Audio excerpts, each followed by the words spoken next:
Alright, this is a no-nonsense mission right here, right at the start. We get a distress beacon from Rites 2. We're going to investigate. You just go directly there and you go into standard orbit and you start that mission right up. And Rites 2 is this orange star to the left of S-Bar Station here, so let's kick it into high gear. Approaching Rites 2, Captain.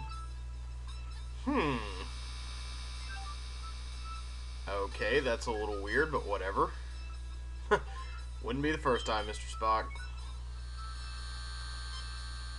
This is a neat little digression right here about the grammar of to boldly go where no one has gone before. The proper grammatical expression is to go boldly where no man has gone before. nice little tangential digression there. But let's go into standard orbit with the O key. We'll go into orbit, and then we'll beam down to the planet. Today we're going to be bringing with us not a red shirt, but a blue shirt. A geneticist named Mr. Johns, or Jons, or whatever, however you want to say it. However it's pronounced. Let's beam down.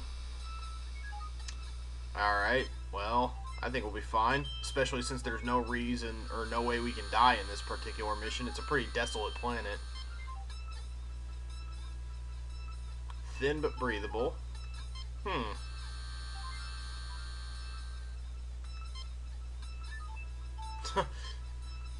Alright. See if a genetic specialist is available. That's the Johns guy we're going to be bringing down with us. And we're going to go down, we're going to see what this distress beacon is all about. But we're not going to go in this building that appears before us just yet. We're going to explore fully outside before we go in there, which is going to make a difference in terms of our score. The locus of the distress signal is in that building, but like I say, we're not going in there just yet. Yeah. I'll be certain to use creepy in my blog entry. Of course, you want to scan anything on the inside. Wow. Well, okay. You want to scan the building. You want to scan the outside and the inside. This is a pretty creepy place. Multiple life form readings from inside the building. Not the kind of life forms you would think, actually. But, And the force field has been lowered, I guess, for our arrival or something. These rocks, anything interesting about the rocks? Potash, feldspar, potash, whatever. How's everybody doing? We doing good around here? Ready for the challenges of the universe. That sounds about how I feel right now. So let's go off to the right and let's explore what few rooms there are on the outside of this planet. We're going to run into a few of these sensor arrays here. An antenna. That is indeed what we're here to find out. So let's see what this is useful for right here. It appears to be off right now. The array appears to have deployed recently, which explains its lack of damage. 35 degrees above the horizon. And let's check out the little control panel down here as well. Okay. Its power core is not functioning. It operates on geothermal energy, tapping into heat from the ground below. So we can power it up by heating up the ground around us. A good start is to go ahead and blast this rock right here with our kill phaser. You can always use your kill phaser on inanimate objects. But the hand phasers aren't going to get the rocks hot enough. Ah, McCoy has an idea. Here we go. Phasers on a microwave setting to heat the rock and provide some temporary power and maybe pop some popcorn. But that's not going to happen. Let's see if we can get the Enterprise in on this here. Everything's alright. Yeah, okay. That's fine. Cool. Let's see. Until power's been returned to these controls, there's nothing I can do. Everything's alright. Okay. Let's go check out the other ones as well.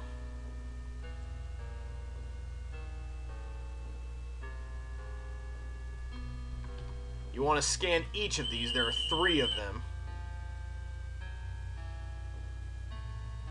Okay. Whoa, there's something up with this one, though.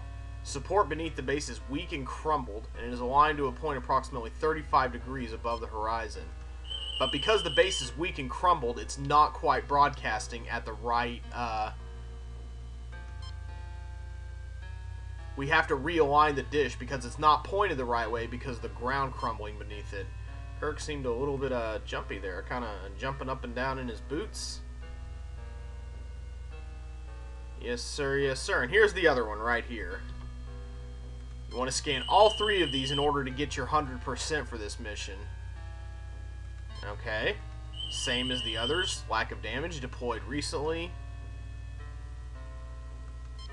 Not powered, no idea of the control sequence. So we got to get power running to this thing, if at all possible. And we're going to go back and we're going to have Spock scan the rocks for the best place to determine where to blast the rock and get the geothermal energy going. So what you want to do, after you've scanned all these, is this is the best place to come to do this. You want to scan the rocks until you get to about the right place. Volcanic in origin. This appears to be the most accessible spot to heat the rocks below the ground and generate geothermal energy for the array. So once you've done that, you can communicate with the Enterprise, and we're going to talk to Sulu about getting a phaser up in here. Alright. Stand by, ready for weapons position. So we're going to stand out of the way here, and this beam is going to come down real quick. In fact, I think there's a neat little cinematic for it, actually.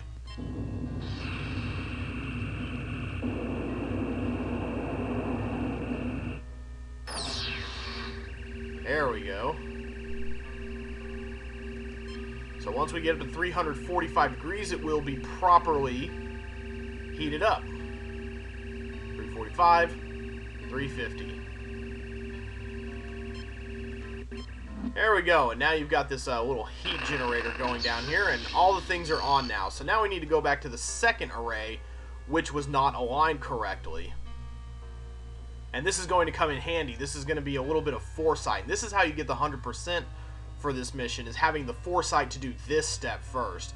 If you come out here and if you explore the building and you do everything in there first and then you come out and do this, you won't quite get as high a score. The foresight is what's going to help you get your score on here. These controls do not seem to be functioning properly. Let's see if we can get Scotty in on this. Okay.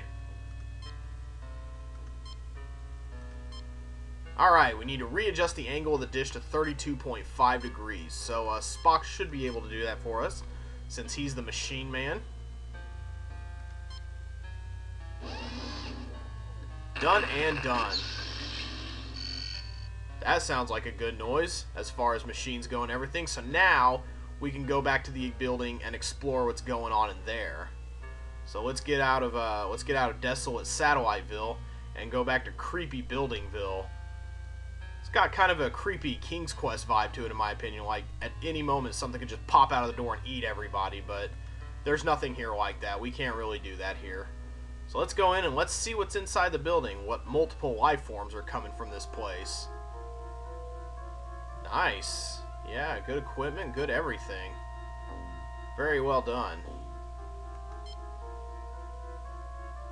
Yeah, Ensign Johns has some weird things about good and evil and morality and stuff. He's always very morally tuned to the situation, which is kind of weird for a geneticist, but we'll be dealing with some of that out of him. He gets kind of creepy every now and again. Evil, Ensign? Something that wants to imperil our souls. We should blast it at all costs. So let's take a look at some of this machinery here. We got some of it. It's in pretty good condition, but we got some gloop over here that there are life form rings to the east and west of this room. Let's scan some of this equipment here. I thought the pod would give us a good reading. This DNA sequencer appears to be nearly 50,000 years old, yet it has not broken down and appears to be fully powered. That's incredible. Obviously, some Japanese machinery, because an American product would never do that. That is pretty incredible. And what's this little gloop over here? This is going to keep us from being able to use it for now. Readings indicate that along with oxidation and dust, there is some organic residue in the crust-like buildup. So, we have a way to get this off of here. Let's just clean that off there with our nice little Swiffer Febreze phaser. Nicely done. Excellent. So now we can use this machine. That ought to... all the crust is cleared off. Let's see how we can get this thing working. See what Spock can do with it. Ensign Johns is the ideal person to operate this device. Let's see if he knows what's going on here. Cool. Alright. Input a sample and the sequencer analyzes it so it can be spliced or altered on the genetic level with the replicator. We have to run a set of source samples through this thing. So we need to go get some life forms out of here. We can go to either one of these rooms to the left or right in order to do this. And we're going to run into a couple of different life forms around here that are going to give us their sequencing samples. Why, hello there, ugly demon guy. Visner, I guess is his name. Wow, you bite your tongue, Johns. Not quite. Correction, this is a projection of a xenobiological entity, and all the life forms are in this machine over here. Single-celled organisms with an extremely high reproductive rate, but very poor metabolism and short lifespan. So let's talk to this projection here, Visner, since we seem to be able to communicate on regular terms with him. Yeah, this is not the one you want to do right here. Not funny, not appropriate. Well, that's an okay choice, but we want to be as diplomatic as possible when dealing with new life forms, so we should just give a standard greeting for now. I am Visner of the Alphan people. Our race possessed this world and thrived here until the invasion by the forces of light. So there's a little dual nature thing going on here, like Johns was suggesting, actually. We don't aid them because we don't know them. We've never seen them. There we go. Compromise. That's a key word right there. That's the best thing to do in this situation. So I'm not even going to look at the other choices. I'm just going to go ahead and go with this one. Azra. We're going to go talk to Azra as well, probably tomorrow. Or if we have time, perhaps today. Let's just see what's going on. I love the way Visner's mouth moves.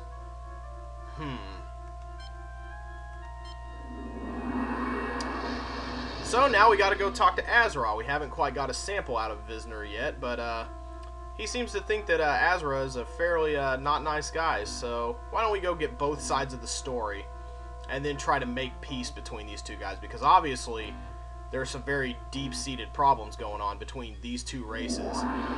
And here is Azra, the Angel of Light, of the Omegan people. Visner is of the Alphan people. Alpha, Omega, the duality. Very not subtle, but we're going to deal with it as best we can. An angel! No. Remember, projection of an angel. All the life forms are actually back here inside this thing. And these organisms, on the other hand, whereas the other organisms were, they had a poor metabolism and a short lifespan, but they reproduced a lot, these guys are the exact opposite. They have a healthy metabolism and a long lifespan, but an extremely low rate of reproduction. So let's talk to Azra and get side 2 of the story. Here we go. This time you have to choose choice 2 for the diplomatic greeting. So they want to get rid of evil, and the Alphans want to get rid of good. Well, no. Hold on just a second, Ensign Johns.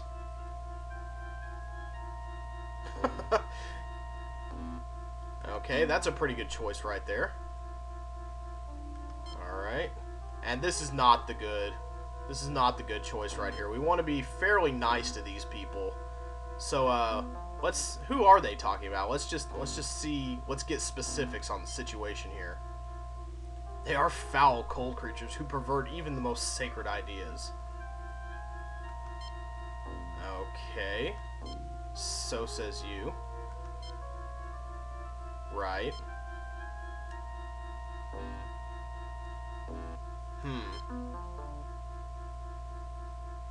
Yeah, you're not a very nice angel. That's not true. Will we get more choices here?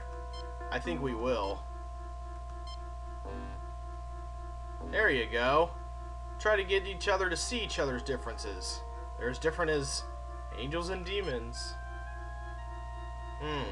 Are you really so sure about that? Ah, stick it to him. But we should get more curious. But we're kind of running out of time today, so we will get a little more curious. We'll learn more about the Alphans and the Omegans, their origins, and we'll try to get some source samples out of these guys so that we can combine them and create compromise next time.